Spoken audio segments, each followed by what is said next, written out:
Here are 5 car dealership fees that you should definitely watch out for next time you're shopping for your new car.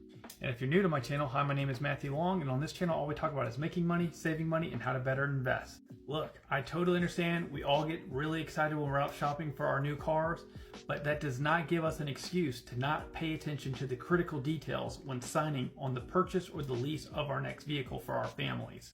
Because keep in mind, when you're at the dealership, there are going to be a variety of fees, all of which are to pad the pockets of the dealership and to take money from you and your hard-earned wallet. So keep in mind next time when you're signing on your deal, look out for some of these particular fees that I want you to be aware of. That way you're not taken advantage of and you're not overpaying on your next vehicle. One of the first fees that I absolutely hate, I want to get it right out there to you guys, is the market adjustment fee. And these came about right around 2020-2021 timeline, when the supply chain was disrupted and all of a sudden dealers wanted to get a little more out of the cars because they were short on fleet. Fast forward to today, 2024, there's plenty of stock. There's really not an issue of supply, so why are we still paying this fee? You should never pay this fee, because if you end up paying more than what the MSRP suggests and the market goes down because interest rates stay high, you could be in a very precarious situation, what we call negative equity, and that creates all kinds of problems down the road.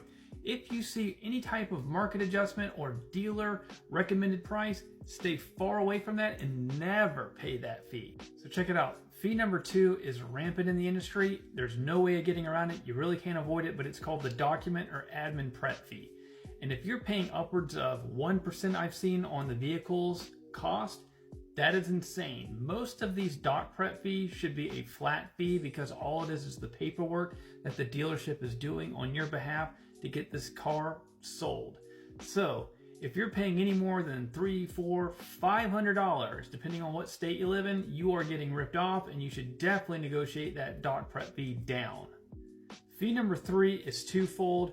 Whether you see reconditioning fee and or advertising fee, a lot of times when you're buying a used car, they're going to charge you what's called a reconditioning fee, meaning shampooing the seats, the floors, getting it refurbished to sell it back to you, the consumer. Really, that's the cost of doing business, and the dealership should be paying that.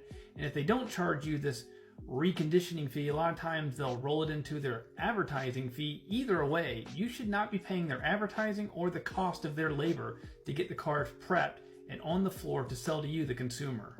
So when you go to close on your car, typically the 4th fee that I see a lot of times is in the F&I department. That's the finance department, where they're concluding your sale, and that's all the add-ons. The biggest one that they're going to throw at you is either gap insurance or extended warranties, or even what's called loan protection insurance. So for loan protection insurance is if you lose your job, you become disabled, and you can't make the rest of your car payments. That insurance is there to protect you, to make sure that the car is paid in whole and it doesn't destroy your credit. Likewise, if you get into a car accident and in the car's value, there's a gap between what should be paid by the insurer and what the car is worth on the open market. GAP is there to protect you, as well as if you drive the car for an extended amount of years and the factory warranty wears out, then you need what's called an extended warranty. All of these fees provide utility. Now keep in mind, GAP or the loan protection insurance, you can shop this around with your bank, credit union, other insurance companies. So just go with the car dealer's insurance rate, because premiums could be way less.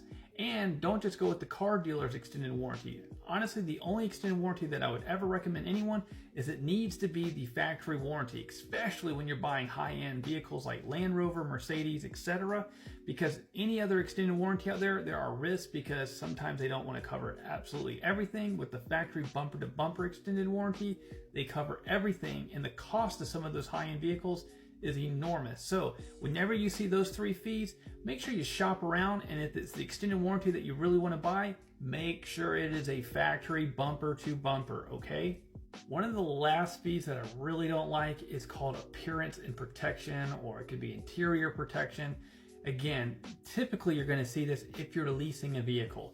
So unless you don't have a family of kids like I do that are really hard on a car, that have food, crayons, whatever they're playing with at the time, God forbid, this particular fee is not worth it, especially if you're a single professional, you take good care of your cars, you know you're not a dirty person. Why in the world would you package this into your lease payment as an added insurance to you to protect yourself against you from dirtying your car? Again, Some things are out of your hands, like kids doing something crazy that notoriously children will do with whatever they have in their hands. Only then I would consider buying this interior appearance protection package, because at the end of the day, most working adults want to take care of what they have, whether you buy it or you lease it. I just think that's an unnecessary fee, and it just adds to the total cost, and it pads the dealer's pockets usually in the end run for this fee.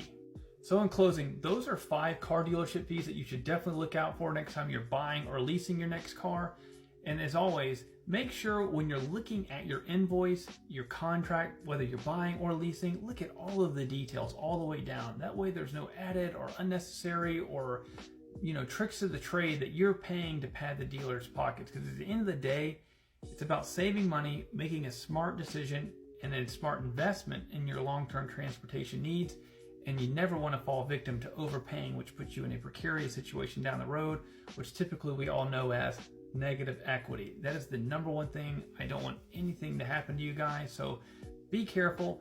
Make sure you don't pay any unnecessary fees. Get what you pay for out there. And as always, thanks so much for watching my videos. It means the world to me. I hope you got value in today's video. And as always, if you have a question about buying or leasing a car, maybe it's a particular fee that you have a question about, drop it in the comments or send me an email. I try to answer all your questions as fast as I can. And as always, I will see you guys on the next one.